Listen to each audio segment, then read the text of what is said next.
Hello and welcome to the Now Educated podcast. Probably you can tell my voice is not what it used to be. Well, that's what happens when you go out to your kid's sports day and you begin to think you can sing like you and I do. So the voice is gone, but the show must go on because this is how important it is to us. So what are we talking about today? A good friend of mine, Melody, sent me a message on WhatsApp. There's a show she put me up on called I Blew It. If you watch Showmax or catch it on YouTube, you probably have seen how it talks about people winning or getting huge amounts of money either via the lottery or insurance payouts in the event of an accident. This is largely South African people who participate in this show. And she sent me a message, and I just felt like this should be what we talk about today. This is showing us something that I think all of us need to know. So our first question for you is, if you were to win 56 million rand, how much is that, Michael, in US dollars? It's about what, 3, 4? Yeah, maybe 4, 5 million? Yeah. Just call it 4, 5 million US dollars. What would you do? What would you change about your life? Would you still stay at the job you're currently at? Or would it, I don't know. Let's not get there. But let's talk about this guy. We're not going to use his name, but you're probably seeing it on WhatsApp making the rounds. I blew it. He won 56 million from the lottery. He spent 10 million on his 10 girlfriends. Wow, 10 million on his 10 girlfriends. Lost 700,000 rand on a fake Tinder bribe.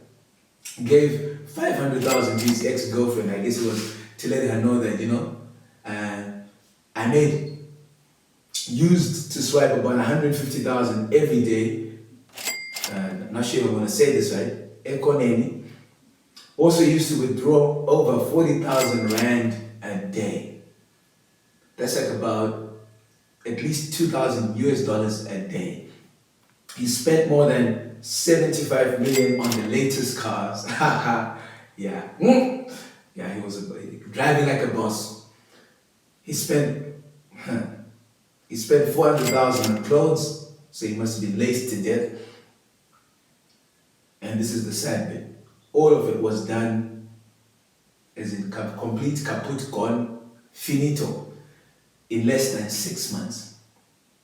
He's now broke, and I like what they say, he's now broke as hell, whatever.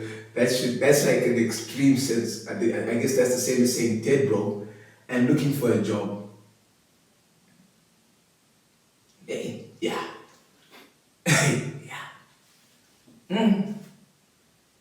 What concerns me is that his story is not isolated. I believe this show, I Blew It, is probably aired more than 10 seasons, or at least on 8, and it's not letting up. It's been going on. I've watched a couple of episodes. You start off with please forgive me, and if you've done the same, let's ask for forgiveness. It starts off as funny. It really starts off as funny. And you're saying, man, how does this person win that amount of money and blow it all?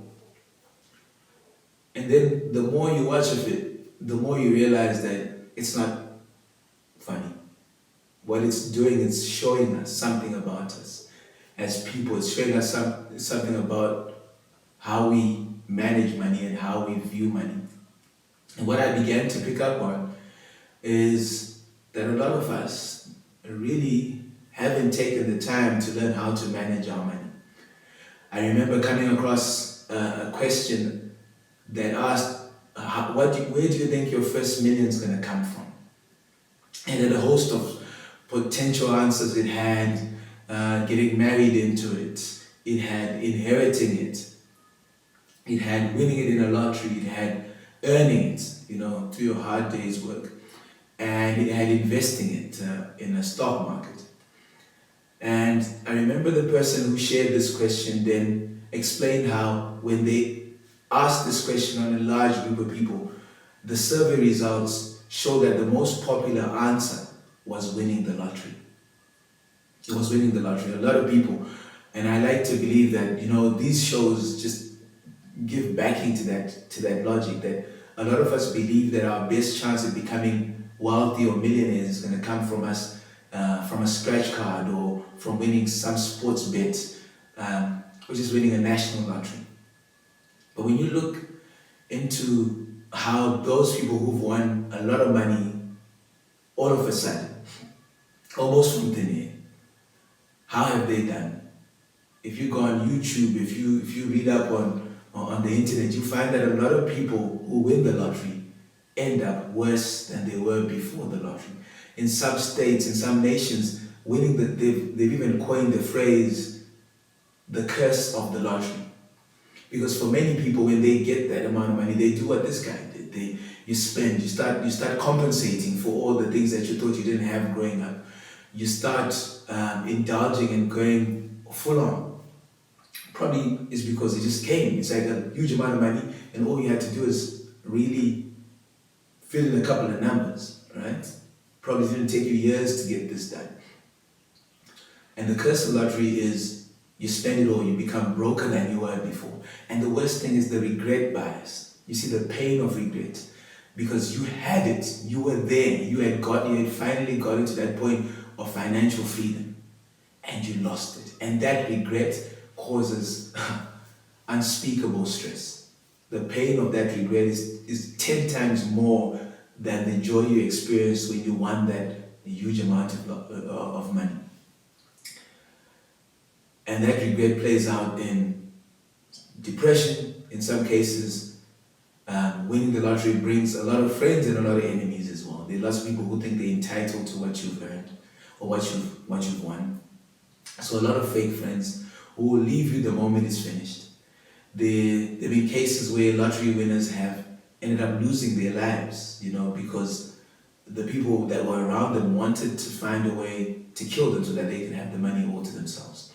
Or in some cases where they've started losing loved ones, the moment the money runs out, your wife divorces you or your husband divorces you because now you're no fun. Or they saw a side of you that they never ever wanted to see again, so they ended up leaving. So this is what happens, and I think there are books that talk about, wealth hastily gotten disappears. And this is what we've seen, and from a financial literacy perspective, what we are seeing is that for a lot of us, we don't know how to manage our money. And this is what happens. If you don't know how to manage your money, if you don't have a plan, every road you take is going to lead you nowhere. And that's where most people end up. So it's not about how much money you make. It's about your ability to keep some of that money. So your ability to manage some of that money. And I want to offer you a different path. A path that says, hey, I don't necessarily need to win the lottery or a game show for me to become financially free. All I need to do is begin to work with what I have. You see, even if at some point in time you win the lottery, but if you've got these basics in place, if you've got an idea, I want to challenge you today. I want to challenge you to get to know where your money goes every single month. I want to challenge you to get to know how much you spend on a monthly basis and on what things you spend that money on. I want you to start finding out whether where your money is going is where you want it to go. Is it an expression of what your life is about, what you want your life to be about? Does where your money goes show what is of value to you? Or are you trying to keep up with the Joneses? And if you're trying to keep up with the Joneses, what would it look like if you changed it and started saying, I care about this, this is important to me, and my money is going to go to the things that are important to me. And then you start putting a figure on the things that are important to you. And when you've got that monthly figure of stuff that really adds value to your life, I want you to do another thing. I want you to take those monthly expenses or that monthly sort of budget that you've come across that says, this is what my life is about and this is what's important to me. And I want you to multiply it by 12 so you sort of know how much that looks like in a year. And I want you to multiply it by 20, by 30, which is 30 years. And I want you to look at that figure. What I've just given you there is a baseline figure to aim to.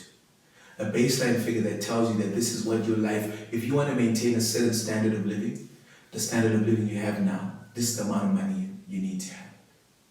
Now, if you happen to win the lotto this time, then you're going to know that, hey, hypothetically, I need 20 million to maintain the standard of living I have now for the next 20 to 30 years.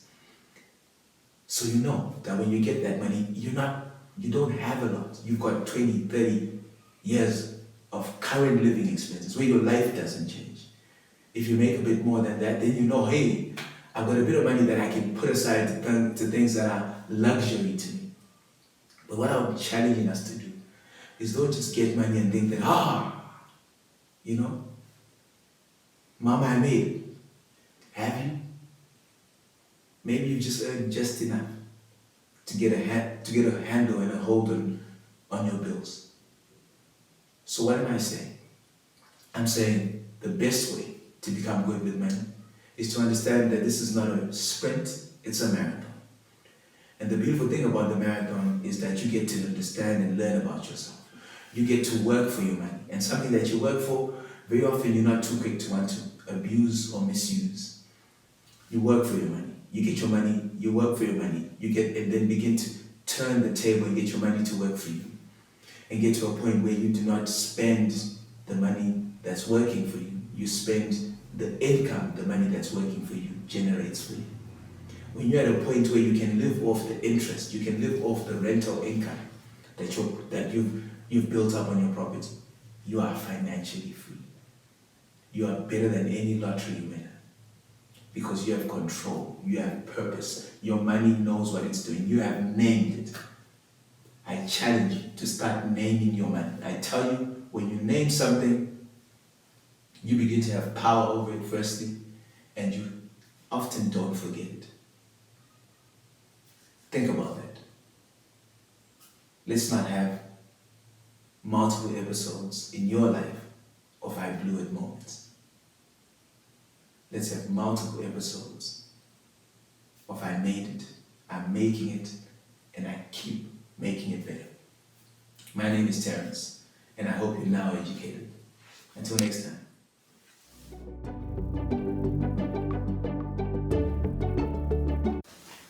Thank you so much for watching this and all the clips that we've been putting out there. We love the comments, we love the reactions, and we want to encourage you to do even more. Kindly go out, share this with your friends, share this with someone at work, share it with anyone you know will benefit from this. And most importantly, tell us what you want us to share with you in terms of stuff you want us to talk about or questions you'd like us to answer for you. Remember, the aim of this podcast is to help as many of us build better relationships with money. And we can only do that if we get this to as many people as possible. If you're as honest and as transparent as you can be, so that we answer the stuff that will move your world and help our world become a better place. Remember, our community is all about getting to know better. And when you know better, we do better. But we want to go an extra step. We want to know better, help others know better. Because collectively, when we know better, we tend to do better. And like we always close, the world will get better. So thank you so much for watching this, and we hope that we can get more and more people to watch this, and we can build a community that ends up winners when it comes to this area of finances.